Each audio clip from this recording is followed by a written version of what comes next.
Morning everybody, this is Team Hawke from Team Hawke Realty. Today I want to talk about a really controversial topic in our industry, and that is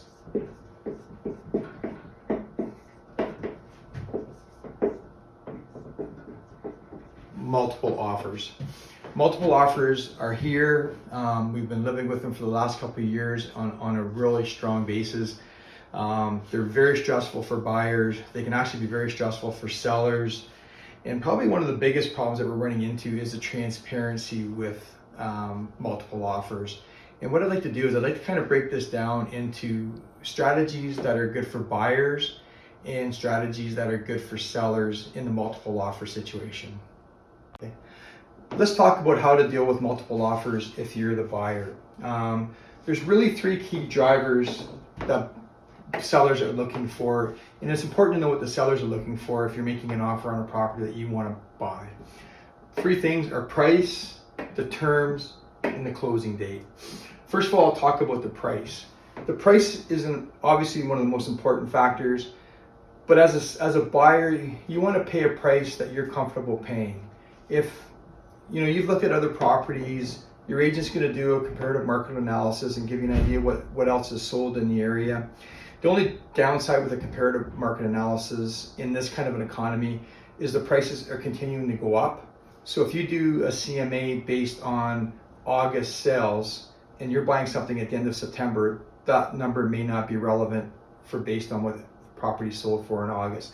Prices may have gone up. And at some point we may see where prices go down. So you want to have a clear reflection of which direction the market is going. But price is going to be probably one of the number one key drivers, but not the key driver. You want to make an offer price at the very maximum that you are comfortable paying. Notwithstanding, you want to make sure that you don't pay a point where you're going to go into buyer's remorse, and after you've bought the property, feel terrible that you paid too much money for the property. But you also don't want to pay a price where you make an offer on a property where you've made a price that is not maybe your max, and then you find out that you didn't get the house and someone maybe paid $2,000 or $3,000 more, which you're willing to do. Kind of an example is, let's say for instance somebody has their house listed for $799. If you decide that you're going to make an offer for $840,000, you want to make sure that $840,000 is your absolute maximum price. Because if somebody comes in and offers $842,000 with the same terms and closing date that you do, you're not going to buy the house. So that's an important factor. If you've looked at everything and $840,000 is the absolute max that you're willing to pay for that house, and someone buys it for $842,000, perfect. You've done the best job that you possibly can. Honestly, that house wasn't the right house for you. There's going to be a better opportunity coming up. But if $840,000, if your absolute max number was $845,000, and you lost what may have been your dream home for $2,000, you may find yourself really frustrated with yourself and upset. So you and your agent have to have very clear conversation as to what your maximum price is, what you're comfortable paying, and where it's going to be at a point where if you don't get it, you don't care. If someone else buys it, it's their house. That's a really key conversation that you need to have with yourself, your spouse, boyfriend, girlfriend, whatever the case may be, along with your agent, and know exactly where you stand. The next one is terms. So the three terms, there's always offers with conditions, a lot of cash offers this day. But if you're making an offer, you want to talk about financing. So do you have financing? Or do you have cash? I mean, there's some people that have the cash right now. Do you have cash? Do you need financing? Do you want a home inspection? If there's a septic, there's a well, then you need to discuss all those things.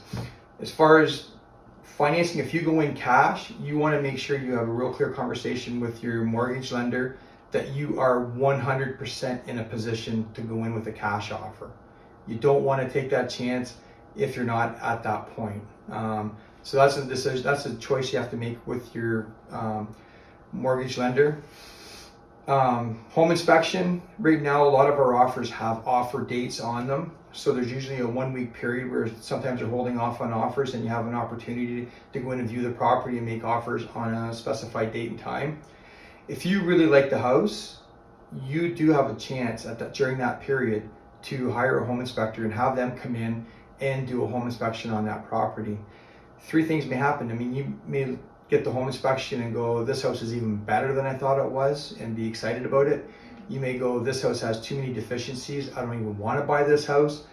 Or at the very least, it's going to help you make a decision and say, okay, I understand these are the deficiencies with the house. I'm willing to live with these things, but I'm only willing to pay X number of dollars based on these issues or deficiencies with the property. So that's going to give you a lot better understanding of what you're buying. And as an agent, trust me, I would much prefer you do that than going in blind, which a lot of people are doing right now. I think it's a really dangerous game, and there's going to be some problems down the road because legally sellers are supposed to fully disclose any deficiencies that they're aware of, but unfortunately that's not always the case. And sometimes people don't even know there are deficiencies in their properties. They live in them and they don't understand that there are problems. So that's a real key thing. The third thing, closing date. I always go to the seller's agent and say, what is the best closing date for your sellers? If we can accommodate the best closing date for the sellers, then that gives us an opportunity to tick off one of these boxes right off, that we know for sure we've got the best closing date for them. Now it's just based on price and terms, how you want to go in. Do you want to go in cash? Do you want to get the home inspection, and what price do you want to go in at? And if you're in a rental situation and you don't have to be out at a specific time, then the closing date, you can easily pick a date that works best for the sellers and try and help accommodate them. If you have sold your house and you've got a definitive closing date on your property, then you really want to make sure that you are either in a position to, if you want to accommodate the sellers and you have the opportunity to do so, you want to make sure that you can bridge finance if it's going to be sooner, or if it's going to be longer, that you can make accommodations to find someplace, a short-term rental for a month or two, whatever the case may be, to help accommodate the sellers. And you also may wish to choose the specific date that is already defined in your agreement of purchase and sale for those that you sold, so that you're going with that date.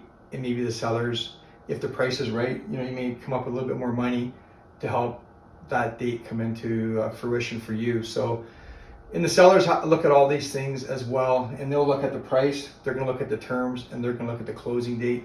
So we can always work around all these three different issues that are going to drive sellers to accepting your offer. Really important. It's a fairly in-depth conversation that we have to have. Do a little bit of research while we're doing it, and make sure that all our ducks in a row, so that we do the absolute best job for you as a buyer, and you get the best property that you can as a buyer as well. As outside of that, I think that really covers the multiple offers as for a buyer. So again, price, terms, and closing, the three key drivers. Right now, the real estate industry is not transparent and where we can tell everybody what the other offers are. So you give it your best shot all at once, and may things work out in your favor.